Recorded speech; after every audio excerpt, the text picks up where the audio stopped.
Tidak boleh kita buat. Di samping kita berharap kepada Allah Subhanahu wa taala, kita juga harus punya rasa takut kepada Allah Subhanahu wa taala.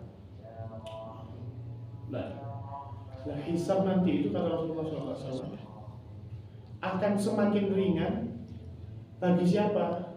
Bagi orang yang sering mengintrospeksi diri di dunia. Jadi dirinya dihisab dulu di dunia. Orang semakin sering muhasabah, semakin sering introspeksi, dia akan semakin berubah. Oh, sembahyang bukan tepat. Berusaha memperbaiki. Oh, kok hatiku kurang bersih, berusaha dibersihkan. Kok akhlakku kok kayak kurang apik, berusaha dibagus. Posoku kok sih kurang tepat, berusaha diperbaiki. Akhirnya semakin baik. Tapi kalau sudah tidak muhasabah di dunia, akhirnya kesalahan nunggu dia berbuat salah, tapi dia tidak merasa salah. Nah, itu sudah berat. Tingkatan atasnya lagi, berbuat salah, ngerasa benar. Itu sudah akut. Kayak jenengan bareng sama orang mau ke Surabaya. Kok orangnya itu ke arah Jawa Tengah. Sampai benar salah. Ini kita salah. Kok ini benar? Kira-kira menggo. Kira-kira menggo. Kayak ngerasa benar. Itu ngerasa benar ya. Nah, ini penyakit. Kadang-kadang setan itu masuk ke orang itu ngerasa dia aku setempat ini. Padahal salah. Apa solusinya? Banyak-banyak introspeksi dulu. Makanya katanya Sayyidina Umar, hasibu anfusakum qabla an tuhasabu. Katanya Sayyidina Umar, hisablah diri kalian, perbaiki, pupuk di dunia. Kalau di dunia ini masih bisa memperbaiki. Kalau sudah mati, masuk ke alam barzakh, masuk ke alam akhirat, sudah tidak ada waktu untuk memperbaiki. Kali hitungan itu, nah, mumpung di dunia, kita harus memperbaiki di.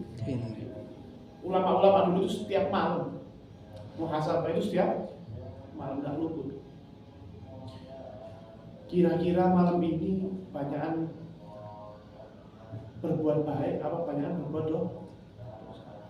Istighfar. Kalau punya salah sama orang, kepikiran, besok pagi langsung bergegas minta maaf, langsung jawab 10. Nggak pakai gengsi. Zaman sekarang kan enggak. Gengsi. Aku jawab maaf, gengsi ini luar biasa. Terus sampai aku jawab maaf. 10 lagi. Merasa walhasil mudah-mudahan tahun ini jadikan lebih baik daripada tahun kemarin. Karena itu sifatnya orang mukmin. Orang beruntung karena Rasulullah SAW itu semakin hari semakin baik. Kemudian ditutup dengan husnul, berarti dia sukses. Melanjutkan daripada nasihat Al-Habib Abdullah bin Thalib. Bismillahirrahmanirrahim. Faslun wa 'alaika rahimakallah bi ada'i shalawatil khamsi fi awwali awqatiha wa addiha 'ala ahsanil wujuh wa atammiha min ikmali arkaniha wa syurutiha wa tajannubi mubtilatiha wa mufsidatiha wa kamilil hudur wal khusyu' wal ikhlas fiha wa'ti bi sunaniha wa hayatiha wa adabiha wahdar minal ghaflah wal ujub war riya'.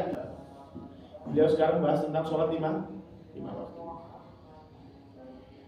Ketahui hendaknya engkau semoga Allah merahmatimu, kata beliau, melaksanakan sholat 5 waktu.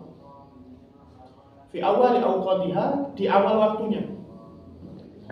Karena Rasulullah SAW beliau pernah bersabda, ahabbul a'mali ilallah as-sholatu fi awali waktiha aw kama qala alaihi wasallam. Katanya Rasulullah SAW, amal yang paling dicintai oleh Allah Subhanahu wa taala adalah sholat di awal waktu.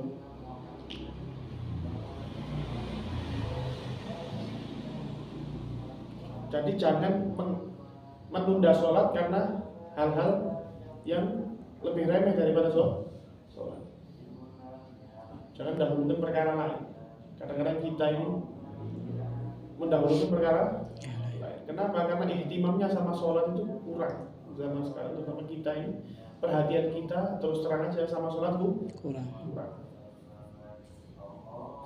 Orang-orang dulu sama sholat itu luar biasa. Itu contohkan langsung sama Rasulullah SAW. Rasulullah itu tidak pernah tinggal sholat jamaah. Lanjutkan sama ulama-ulama dahulu. Kalau sudah ketinggalan takbir sama imam itu, waduh, nangisnya luar, sampai nangis. Telat sholat jamaah. Kalau kita enggak, telat sembahyang, saya sembahyang di omah, itu sholat sehari. Gak pernah kepikir, waduh. Karena orang dulu sadar betul, sholat ini nanti yang akan menjadi titik terberat seorang hamba ketika di hari kiamat. Rasulullah SAW beliau pernah bersabda, "Awwalu ma yuhasabu bihil abdu yaumal qiyamah as-shalah." Hal pertama yang akan dihisab sama Allah Subhanahu wa taala nanti hari kiamat.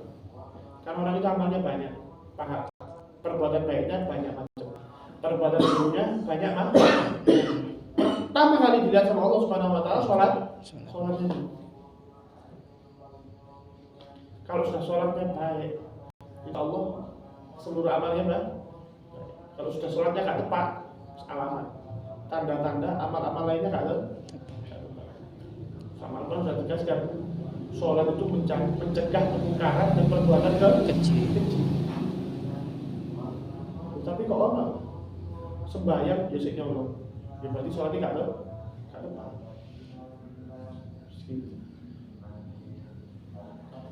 Kok ada orang sholat tapi kok si elek kayak sifatnya, ambil tonggo senengan ibu, bundo, ya berarti sholatnya gak ada, itu sudah pasti. Karena kalau sudah sholatnya seorang hamba itu benar, katanya Allah Subhanahu wa taala dalam Al-Quran, dan Al-Quran itu wajib kita yakini 100% benar. Itu mencegah perbuatan buruk dan perbuatan mungkar.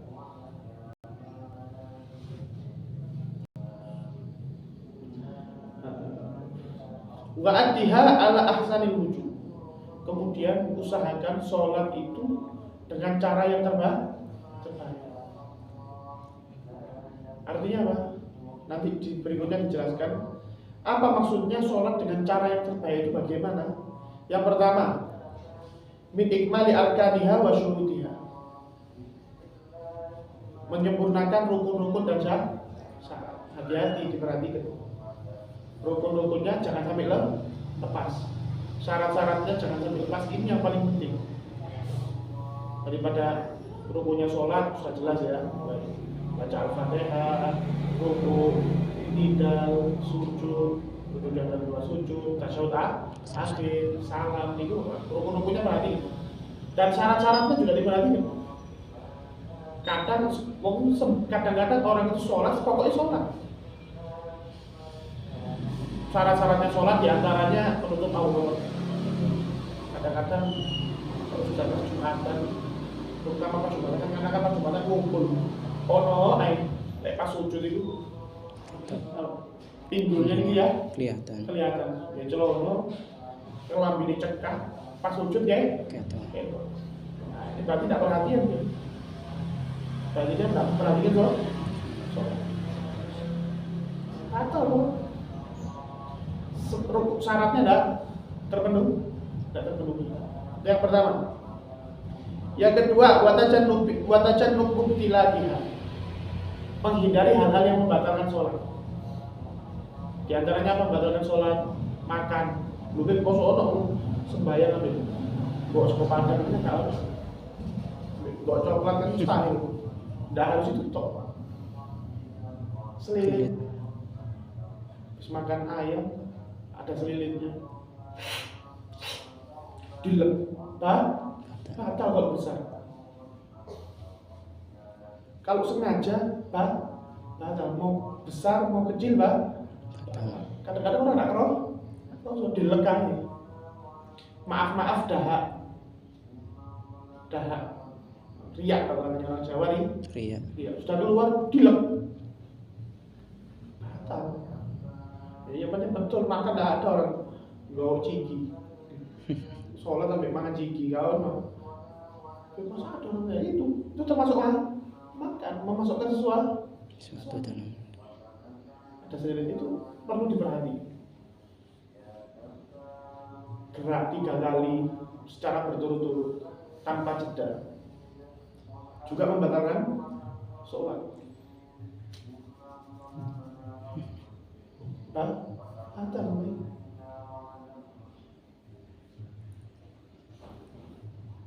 Makanya yang perlu watajannub mubtilatiha, menghindari hal-hal yang membatalkan sholat. Hati-hati.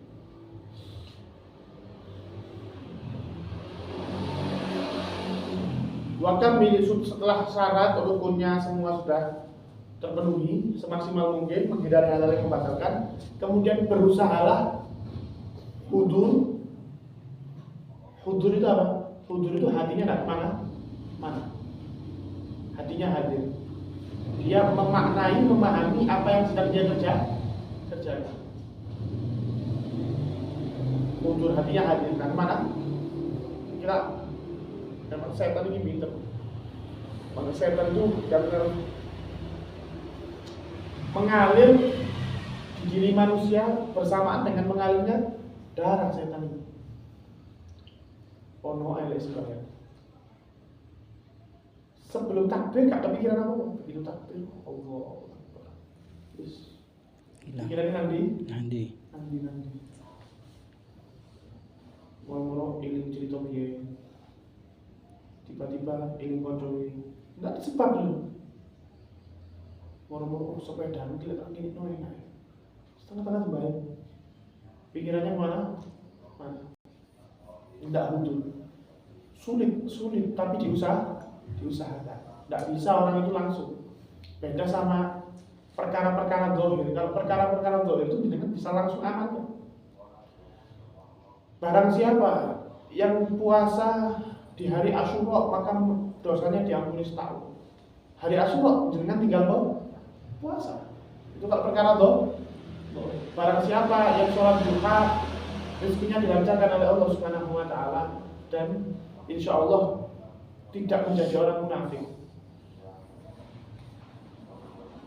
Mau ngamalkan, ya tinggal sholat duha itu kalau perkara dzahir. Tapi kalau perkara hati tidak bisa. Perlu latihan. Tidak bisa jenengan hadir ke pengajiannya menjelaskan tentang sabar. Barang siapa yang sabar maka pahalanya adalah surga. Sabar adalah ketika hantaman pertama. Kata Rasulullah SAW, "Inna masabru inda sadmatil ula atau kama qala Rasulullah SAW." Sabar itu ketika hentakan pertama. Jadi pertama kena musibah, dia bisa sabar. Nah, itu pahalanya besar itu. Mudah-mudahan selamat dari yang bila ada orang kehilangan duit 100 juta. Baru kehilangan. Wah, itu ketika baru kehilangan itu dia bisa sabar, pahalanya luar biasa. Itu yang pahalanya besar. Tapi tidak setahun bisa. Terus aku sabar. Tapi sak tahun musibahnya ya kabeh bisa sabar itu. Kata Rasulullah sabar susah mati ulang. Ketika jenengan mendengarkan seperti itu, fadilah-fadilahnya sabar, apakah kita bisa keluar majelis langsung bisa sabar? Fix jadi wong sabar. Tidak bisa. Kalau seperti itu harus dilatih. Makanya kata Rasulullah SAW, innamal ilmu bitta'allum. Sesungguhnya ilmu itu dengan belajar, memaksakan diri untuk memahami. Maka bisa. Tidak ada orang itu langsung bisa. Tidak belajar. Wa innamal ilmu bitta'allum. Sesungguhnya sifat sabar itu dengan memaksakan diri untuk sabar. Pertama tidak sabar, dengar fadilahnya sabar, berusaha untuk sabar. Semakin sabar, baru setelah berapa waktu jadi orang sabar. Kalau itu perkara hati seperti itu. Sama kayak khusyuk sama hudur ketika sholat. Kita mau khusyuk, mau hudur ketika sholat. Ya latihan. Ulama-ulama itu ada yang ngomong 20 tahun. Jadi setiap sholat latihan untuk khusyuk. 20 tahun saya baru bisa merasakan khusyuknya sholat. Ya dilatih. Tidak bisa kita kalau sholat itu harus khusyuk ya. Nanti langsung khusyuk. Tapi Bisa. Karena itu perkara hati. Perkara hati itu perlu dilatih. Kalau nggak dilatih ya nggak bisa.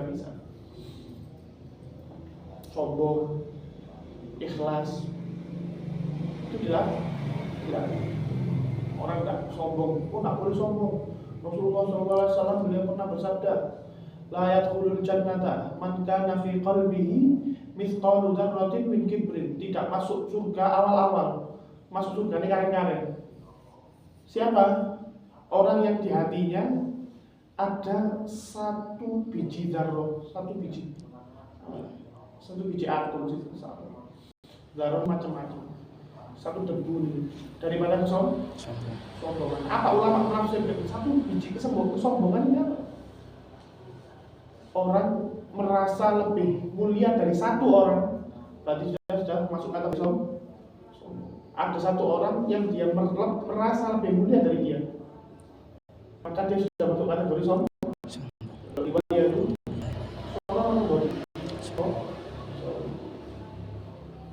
sulit. Satu orang, kayaknya kita kan berapa ratus orang yang kita merasa lebih mulia dari mereka. Hatta orang kafir tidak boleh kita merasa lebih, dalam artian untuk diri kita loh, bukan dari keislaman kita, enggak. Diri kita. Kenapa kok kita tidak boleh merasa lebih mulia? Karena belum tentu akhir umurnya kita bawai iman, dia meninggal dalam keadaan kufur belum tentu. Walau bisa jadi ada seorang muslim akhir umurnya meninggal dalam keadaan kufur. Ada orang kafir akhir umurnya muslim tidak tahu. Nah, selama kita tidak tahu bagaimana akhir kita dan bagaimana akhir orang lain, maka kita tidak boleh merasa lebih mulia dari orang tersebut. Wah, ini apa nih? Apa? Uripe manusia ini adalah orang mulia. Karena yang Rasulullah SAW tidak halal bagi seorang muslim itu melihat saudaranya dengan pandangan yang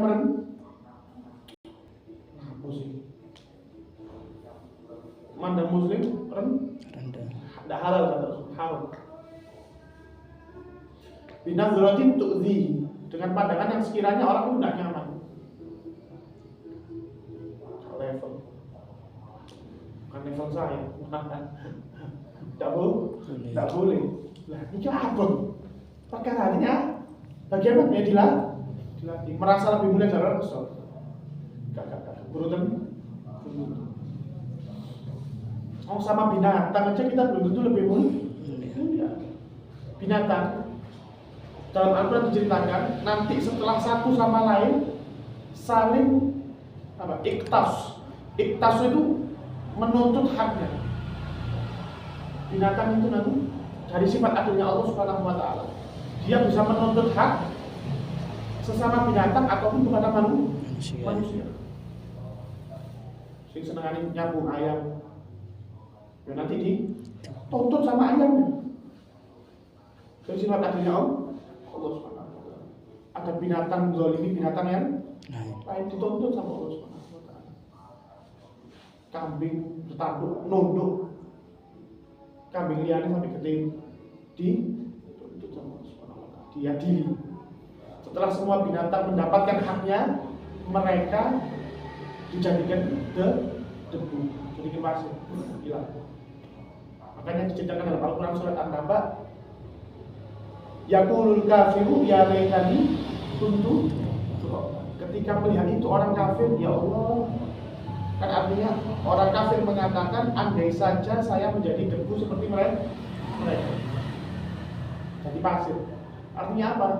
Mereka tuh berharap, ya Allah, kenapa sih tidak dulu di dunia saya jadi hewan ini, biar di akhirnya selamat.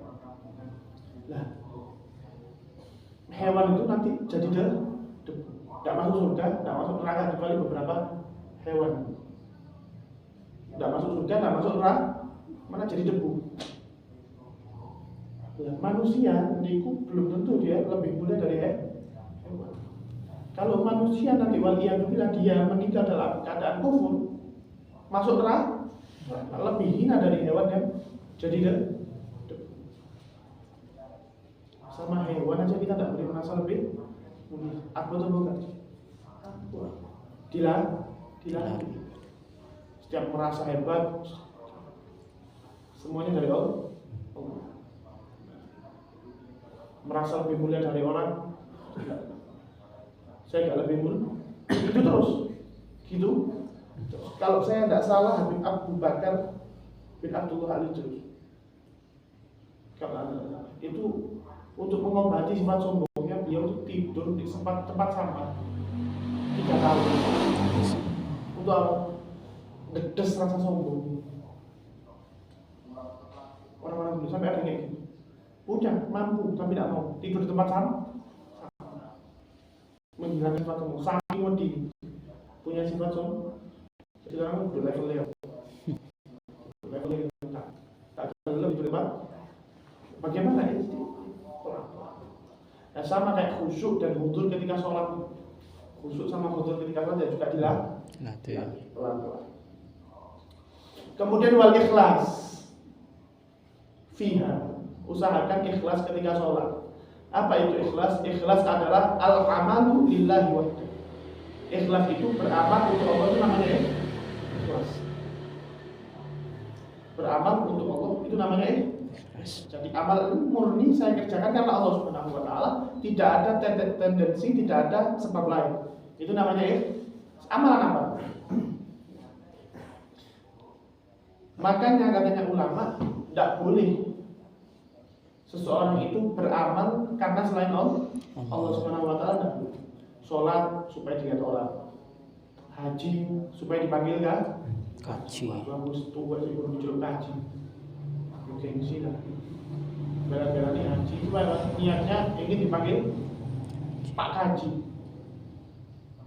Tidak dapat Pak, tidak ikhlas. Beramal karena selain Allah itu riya, tidak boleh. Meninggalkan amal, tidak jadi beramal karena orang itu juga riya. Berarti dia mau sholat bukan karena Allah Subhanahu wa taala. Maka tidak boleh. Kata-kata kan kata sembahyang kalau isi engkau diwara soalin tidak situ sembahyang itu tidak boleh. Sudah mau sedekah, sudah berusaha dia sembunyikan, kok ketokan wong gak situ engkau diwara tidak boleh. Bagaimana? Ini kalau tak sedekahkan nanti hati saya sombong, nanti ada hati sifat riya. Sedekahkan, tetap jalan sambil dilatih. Mau sembahyang, Allah, niatnya dia mau karena Allah. Kok ketok belum? Kok ketok koncone? Kok tumben-tumben sembahyang dulu. Mau sembahyang tahajud jadinya ketok kan? Kasih itu sembahyang, kasih itu. Kok dimana soalnya? Berarti kan dia meninggalkan amal bukan karena Allah Subhanahu wa taala. Itu juga termasuk ya, maka usahakan dalam hal sholat ini, dalam pembahasan konteks ini, dan juga untuk semua amal kita usahakan ikhlas. Kalau sudah ikhlas, insya Allah dapat di dunia, dapat di akhirat. Sesuatu yang karena Allah Subhanahu wa taala itu pasti enak hasilnya.